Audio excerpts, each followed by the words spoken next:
आज हम पढ़ेंगे प्रॉपर्टीज़ ऑफ रैशनल नंबर। इसके पहले वीडियो में हमने रैशनल नंबर के बारे में जाना था। आज हम उसकी प्रॉपर्टीज़ पढ़ेंगे। प्रॉपर्टीज़ पढ़ने से पहले रैशनल नंबर क्या होता है हल्का सा रिकॉल कर लेते हैं। तो what is rational number? Rational number is a number that can be represent in the form of p by q where p and q are integers and q not equals to 0। यानी rational number एक ऐसा number है जिसे p by q के form में express किया जा सकता हो, जहाँ p एंड q इंटीजर्स होने चाहिए एंड हमारा डिनोमिनेटर यानी q 0 के इक्वल नहीं होना चाहिए। अगर ये कंडीशन जो नंबर सेटिस्फाई करता है उसे हम रैशनल नंबर कहते हैं। ओके, अब हम रैशनल नंबर की प्रॉपर्टीज़ देख लेते हैं। पहली प्रॉपर्टीज़ है the sum of two rational number is also a rational number. That is दो रैशनल नंबर का जब भी हम सम करेंगे तो हमें उसका रिजल्टेंट ऑलवेज रैशनल नंबर ही मिलेगा। कभी ऐसा नहीं होगा कि हम रैशनल नंबर का सम कर रहे हैं एंड हमें इरैशनल नंबर मिलेगा। तो एक एग्जांपल देख लेते हैं कि एक rational number a by B, second rational number c by d, इनका एडिशन करेंगे। रैशनल नंबर का एडिशन करने के लिए हमें क्रॉस मल्टीप्लाई करना पड़ेगा। तो a into D plus B into C upon denominator का मल्टीप्लाई होगा b इंटू डी। अब ये रैशनल नंबर है क्या नहीं कैसे पता करेंगे? दो हमारा कंडीशन क्या है कि हमारा न्यूमरेटर एंड डिनोमिनेटर क्या होना चाहिए? इंटीजर्स होने चाहिए।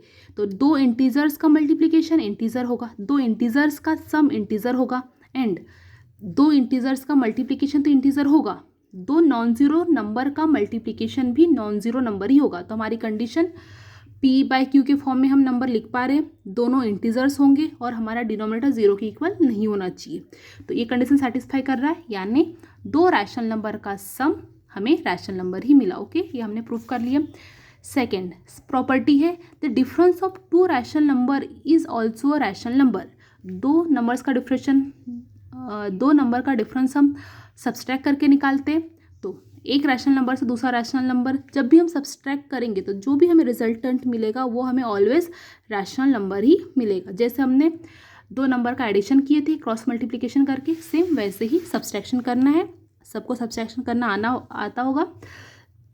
तो सेकेंड प्रॉपर्टी क्या है? दो रैशनल नंबर का डिफरेंस ऑलवेज रैशनल नंबर ही होगा। The product of two rational number is also a rational number. यानी जब भी हम दो रैशनल नंबर का प्रोडक्ट लेंगे तो हमें उसका रिजल्टेंट ऑलवेज रैशनल नंबर ही मिलेगा। एक rational number a by B, second c by D, multiply करेंगे a इंटू सी, दो इंटीजर्स का मल्टीप्लिकेशन इंटीजर, दो इंटीजर्स का multiplication again integer, non zero number का मल्टीप्लिकेशन नॉन जीरो ही आएगा। ऐसा तो हो नहीं सकता कि हम दो नॉन जीरो नंबर का मल्टीप्लिकेशन लेंगे और हमें एक ज़ीरो नंबर मिल जाए। तो हमारी ये कंडीशन भी सेटिस्फाई हो रही है। अब तीन प्रॉपर्टीज़ है, लेकिन हम ऐसा नहीं कह सकते कि दो रैशनल नंबर का डिवीजन ऑलवेज रैशनल नंबर ही होता है।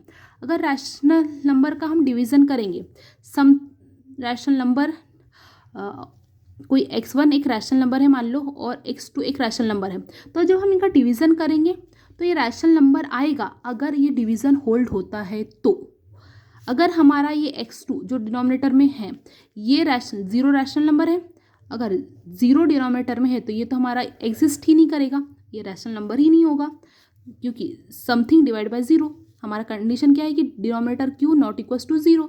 तो अगर हमारा डिनोमिनेटर में q नहीं हो रहा है यानी हमारा डिवीज़न होल्ड हो रहा है, उस कंडीशन में दो रैशनल नंबर का डिवीज़न रैशनल नंबर होगा। लेकिन अगर हमारा डिनोमिनेटर ज़ीरो होगा, जीरो रैशनल नंबर है, तो दो रैशनल नंबर का डिवीज़न रैशनल नंबर होता है, ऐसा हम नहीं कह सकते। तो यूनिवर्सल प्रॉपर्टी नहीं है, यूनिवर्सल प्रॉपर्टी तीन ही है। Sum of two rational number is also rational number, difference of two rational number is also rational number and product of two rational number is also rational number. Okay,